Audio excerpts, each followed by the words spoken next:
So before we get to the panel, I think there's been a bit of a poll going on besides these presentations, and I think we may have a result of the answer to at least one question that we can share with you in order to see what the results said before we go into the panel.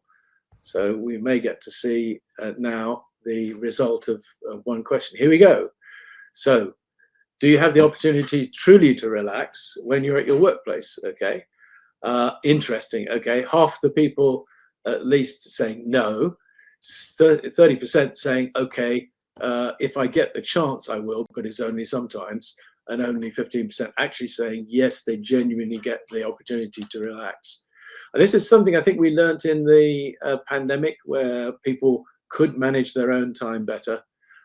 So that was just an interesting view that out there's still not a lot of opportunity to do it.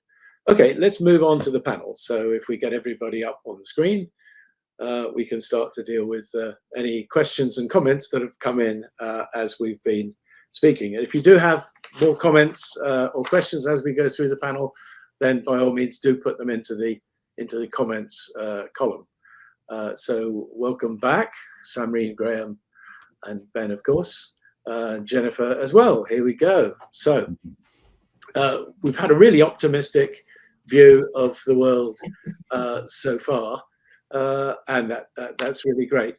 But I guess AI is still the problem. It's what they call the elephant in the room, the situation. Now, I don't know, if you give your AI a name, does that make it more human? And I'm not sure. Apparently somebody's put a comment about that into the comments column. Jennifer's talked a little bit about technology changes. Let's go to you, Graham. Do you see AI as a threat, or how does that fit in with the picture of the leaders of the future?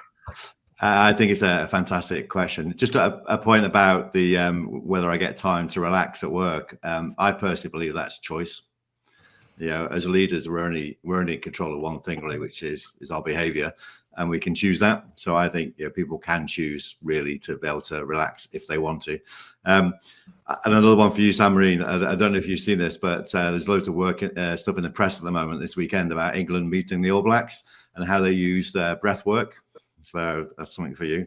But going back to your maybe type it into AI and you'll see all the data in there about how they're using it in elite sport.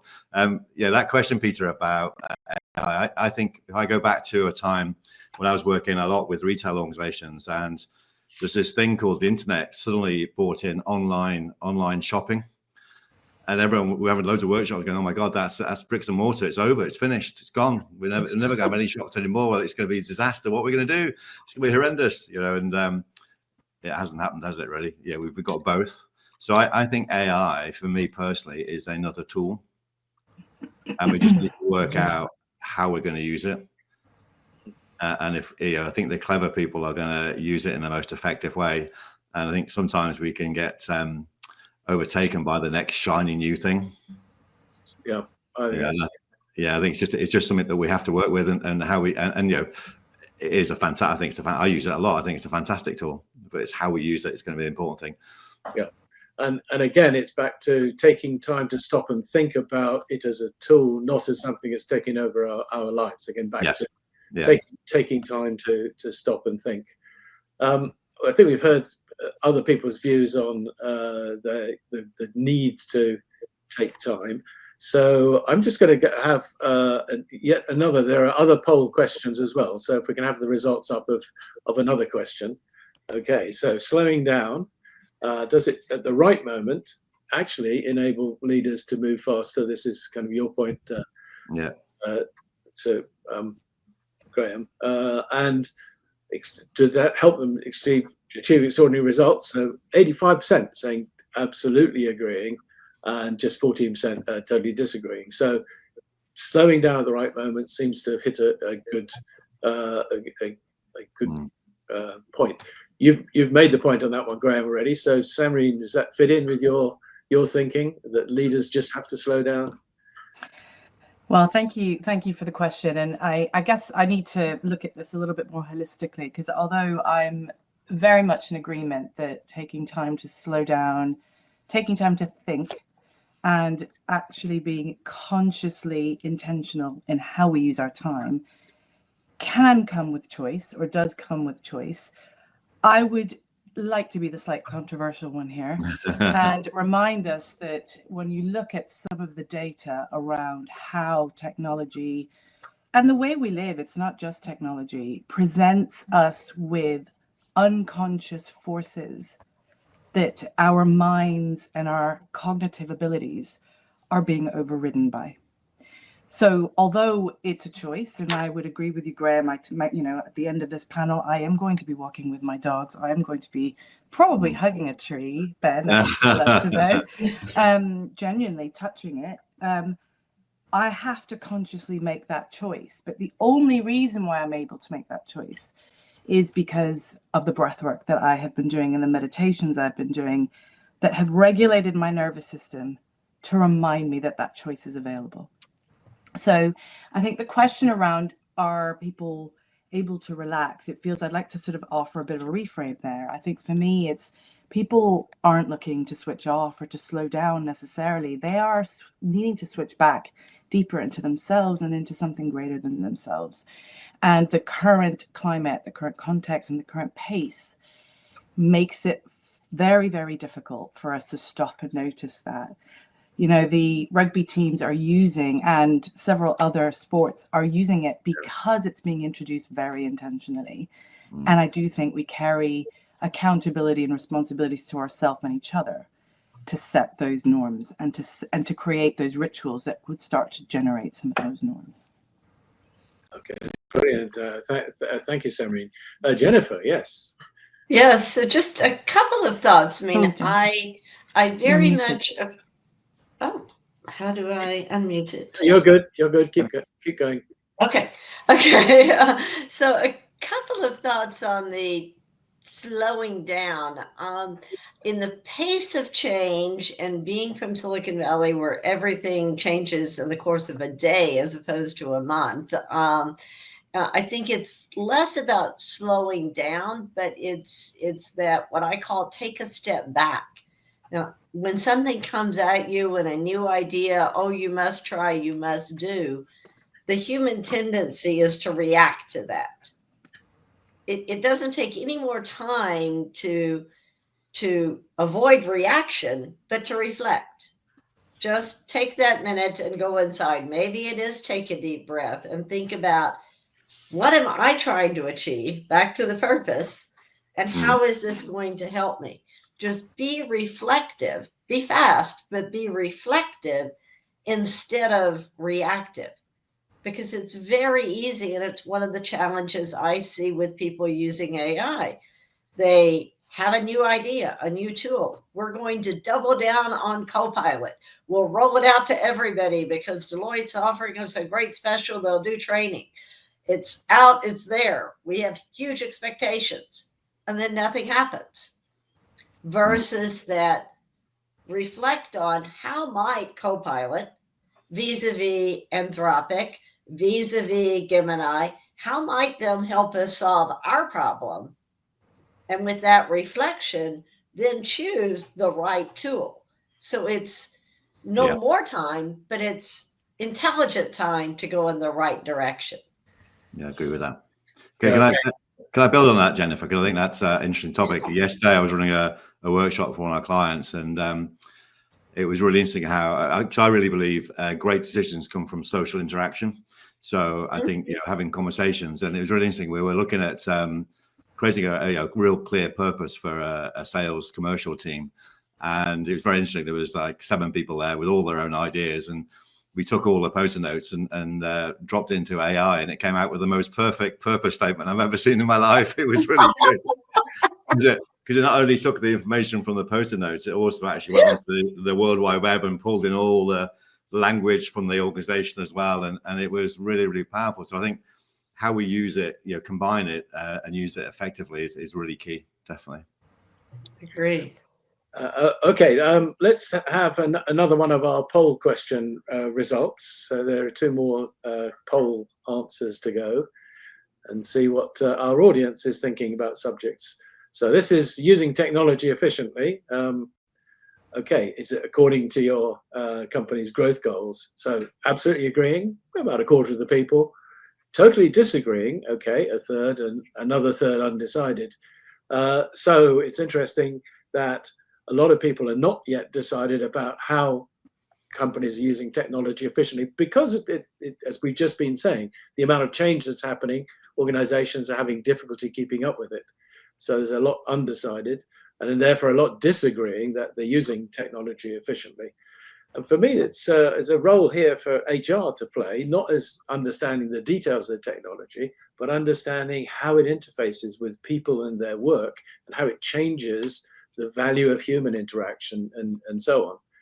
Ben, do you have a view on the way that technology is changing how people approach work, and the role of HR too?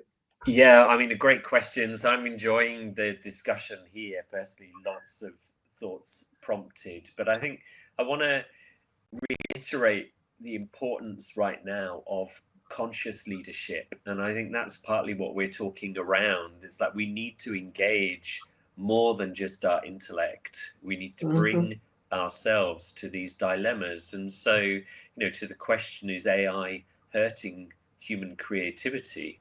Well, I guess if you just let it happen, then yeah, it will. We can talk about cognitive debt and decline. Yeah, that's a risk, but a conscious engagement influencing where it's going to really take effect and have maximum impact in our working life is important. And I think, unfortunately, the HR function, it's got to perhaps hold its hands up here. And so, it's often doing what the market is driving, and it's an enabling function, so there's logic in that. But as stewards of culture and values, there's a much more proactive role that can be played in terms of influencing the uptake and application of all forms of technology, including artificial intelligence. And Graham, you said, yeah, we have waves of crisis, but the important thing here is, it's really engaging consciously with that. Now, you might have the capacity to do that on your own. You might already be doing a lot of work on yourself about how you make your choices, but you may need a coach. Executive teams can really benefit at this point from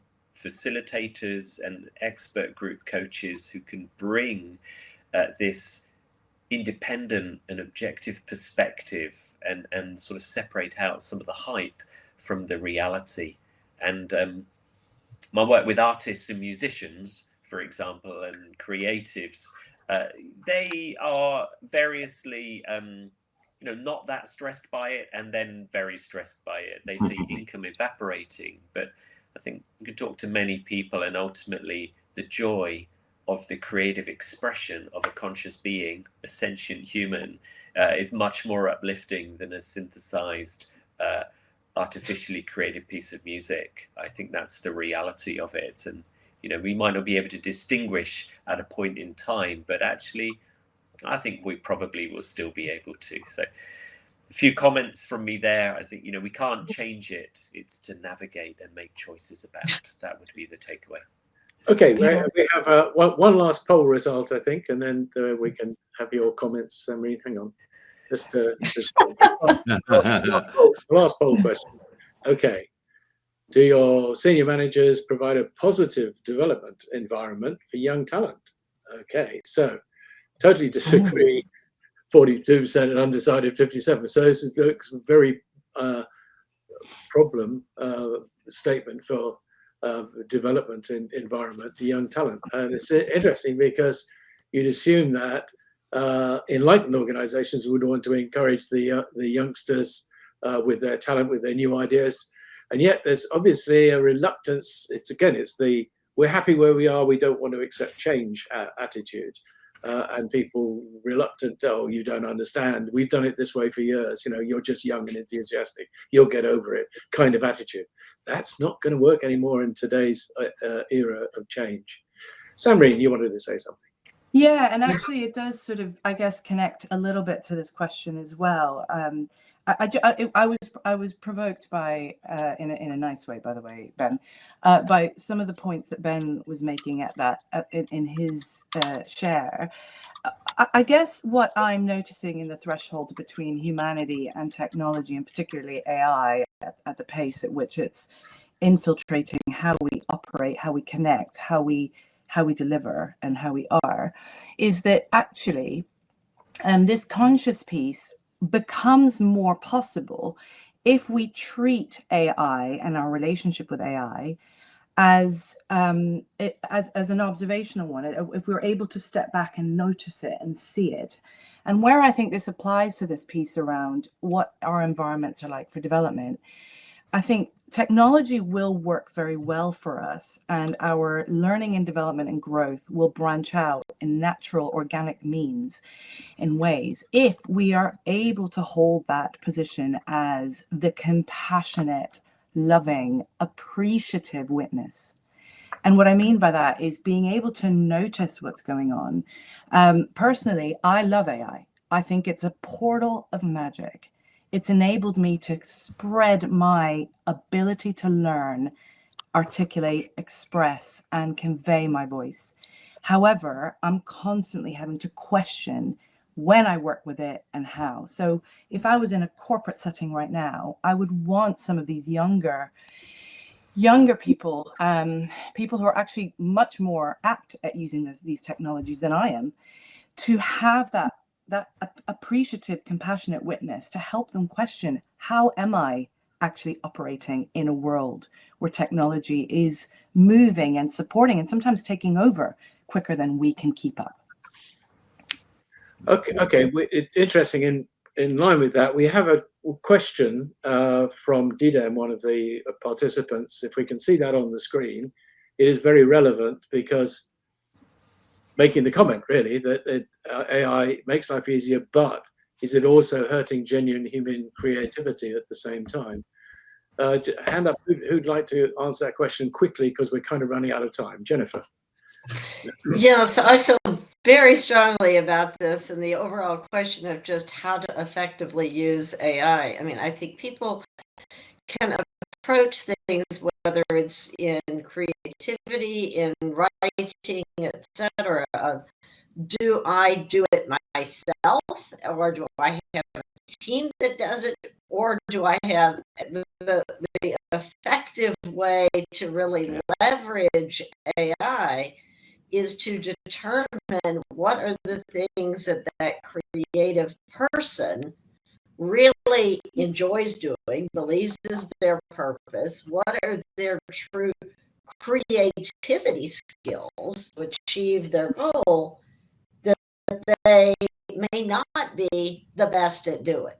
For example, doing the actual design on the PC, finding the right images, structuring and getting the right view of the image, building that podcast can do much better than 99% of creative people, allowing that person to think outside the box, to envision, to take that walk into the building while the tech is doing the other stuff. So AI used correctly actually requires more thinking, because you've got to really think through, what do I do as the person vis-a-vis the tech? And then you've got to structure the right prompts, the right setting, the right tools, and then analyze what it did with what you're doing. So AI. That's a great note to end on. Thank you very much. And I'm sorry we've run out of time now for the panel, but that's really good. As Jennifer says, we've been doing a lot of thinking, helping you think outside the box. We're not stuck in the bottom of Pandora's box. We found out that's how taking time and breathing is a good thing for people to do. We've got a very consistent message this morning. Thank you all very much for your presentations.